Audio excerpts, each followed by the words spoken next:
Madame Roy. Merci, Monsieur le Président. Alors, j'aimerais faire un certain écho aux commentaires de mes collègues et j'aimerais vous parler aujourd'hui de certains locataires qui vont se retrouver fort probablement sans logis le 1er juillet, c'est-à-dire les animaux de compagnie.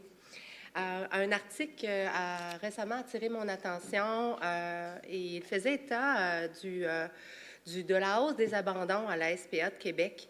Et on précisait que la hausse des abandons n'était pas alarmante, mais que la tendance, elle, l'était. Je me permets de partager quelques chiffres assez parlants. Sur le territoire de la Ville de Québec, en 2019, on dénombrait 60 000 chiens et 120 000 chats.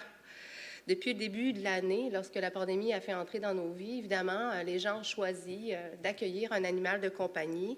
Et partout, les refuges se sont retrouvés avec 0 animal à adopter. Donc, c'est une excellente nouvelle.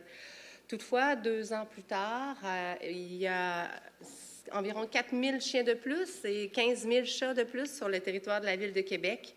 Et de ce nombre, c'est important de mentionner que seulement 20 des animaux, des chiens notamment, sont enregistrés et que les chiens plutôt, sont des animaux à déclaration obligatoire. Donc, je me permets quand même de faire une petite parenthèse pour inviter les gens à utiliser l'outil en ligne Mon dossier animal afin d'enregistrer leur animal. Parce que, évidemment, d'avoir un animal de compagnie, ça émet des déchets. Et puis, on évalue environ 1 million de dollars les coûts de l'élimination des déchets de nos animaux de compagnie. Et bien entendu, les frais de licence ne couvrent pas ces montants-là. Donc, je reviens à mon sujet principal, les abandons. Donc, le nombre d'animaux dans les foyers, lui, a augmenté. Et le nombre d'abandons, lui, ne doit pas suivre la même tendance. Il y a un autre sondage, celui de l'Association des médecins vétérinaires, qui disait notamment que 11 des propriétaires de chiens ont accueilli un nouvel animal pour briser la solitude, avec le retour au travail en présence, et bon, bien entendu, là, les changements de logement qu'on anticipe le 1er juillet.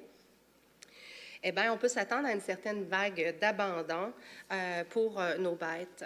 S'ajoute à ça, évidemment, la difficulté grandissante pour les locataires à trouver des logements qui accueillent les animaux, où les animaux sont acceptés. Donc, j'espère sincèrement que la période de déménagement qui s'en vient n'aggravera pas la situation, cette tendance qui est déjà initiée. Il y a un mouvement populaire qui s'organise pour interdire les propriétaires d'interdire les animaux, mais ça, c'est un autre dossier, on en reparlera. Ce n'est pas de notre essor.